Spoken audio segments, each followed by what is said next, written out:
Hi, I'm Lori the Herbchick, and today we're going to talk about yarrow.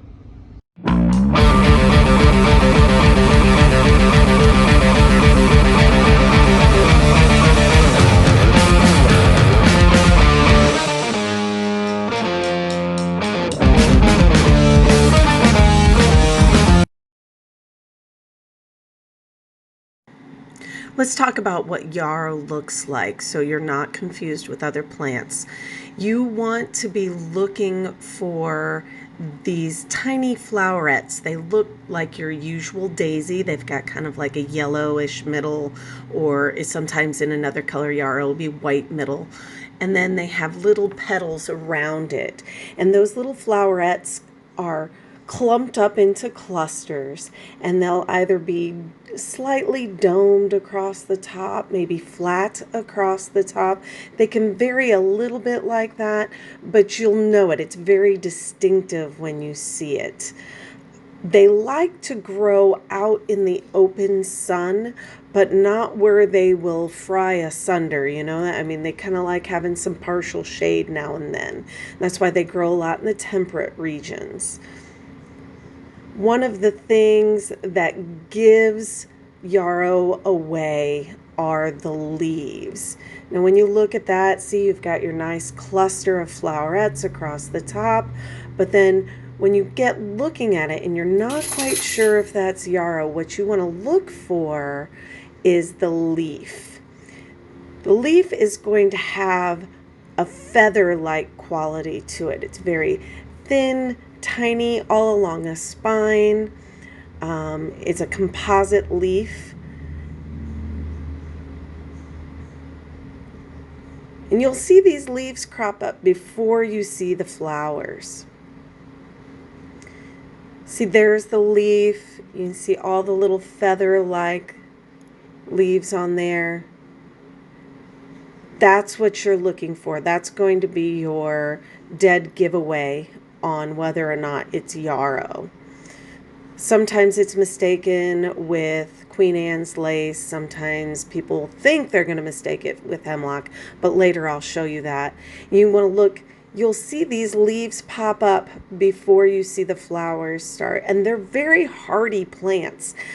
We've accidentally, inadvertently been mowing this patch off for a couple of years, and it still comes back every single year. It's a perennial. You see all these little ferny leaves in the grass there. Very hardy. If it weren't hardy, we would have accidentally killed it a long time ago. But definitely look for those ferny leaves.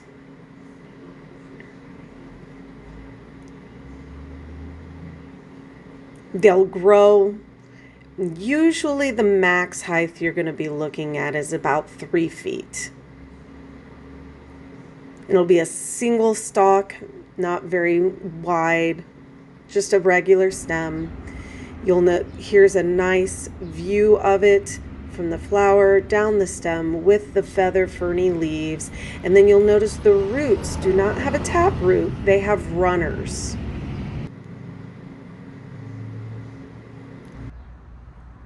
So this yarrow is growing in my backyard. It was growing in a flower bed across my driveway. But as you can see, yarrow has a mind of its own and grows wherever the hell it feels like growing. It had since jumped across my driveway and started growing in the grass. Now it's a very hardy plant, and it seems to be taking over and staking claim to its own little spot over here, which is perfectly fine with me. Achille millefolium is the Latin name for this plant. There are assorted varieties. This is a white yarrow. When I was a kid, my mother had a yellow yarrow.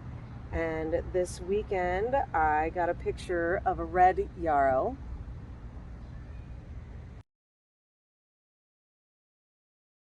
These particular plants can be found native to temperate regions in the northern hemisphere of Asia, Europe, North America. In fact, it's been common to use it as a livestock feed in New Zealand and Australia. It grows in wet and dry locations. It kind of likes to grow along roadsides. However, it's very common in meadows and fields and coastal regions as well. There are many names for yarrow. I'm probably saying this really terribly, but in Spanish, plumagillo, which is little feather, and that's referring to the leaf and the little feather-like appearance of the leaves. It's also called herba militaris, and that's because in Latin, and that is because of how it was carried along by armies in battle. They used it to staunch blood flow of wounds. You know, they would take the flower and macerate it or smush it up and smash it into the wound to get the bleeding to calm down. In some areas, they refer to this plant as nosebleed because you can use it to staunch the bleeding. Sometimes they call it old man's pepper because it has a very peppery taste to it. It is called milfoy, devil's nettle, thousand leaf or thousand seal, of course referring again back to the little ferny leaf that it has. Gordalgo. These are all just many names for this plant. Now, usually what I have noticed is that it's very useful for emotional concerns. Yarrow falls under what many folk herbalists in the West call a blood purifier, but emotionally it supports to get rid of that really crappy ass attitude that sometimes people have. So I say that yarrow is good for the FUs, and I like to pair it with frankincense oil or frankincense incense to kind of not necessarily lift the spirits, but to dissipate that really terrible attitude of the FUs. In fact, somewhere in YouTube land, there's a video I did a number of years ago about banishing the FUs. So, but yarrow is a great plant for that. Now, some people worry that when you're out in the wild that you're going to mistake yarrow for something like hemlock. This right here, this is water hemlock. And these little flowers on the ends will bloom out white, but you can see they're very different. Plus, this thing is huge. Look at this stalk. Look at this. And it is a good 8 feet tall. I'm 5'3", and it is this much taller than I am. Okay, so this is water hemlock. There is no way you can mistake yarrow for water hemlock. Yarrow will not grow like this. Yarrow will not get this big stalk on it like this, okay? Yarrow is a small herbaceous plant that grows lower to the ground, like knee-high or shorter. The leaves, look at these leaves. See if I can get a better picture.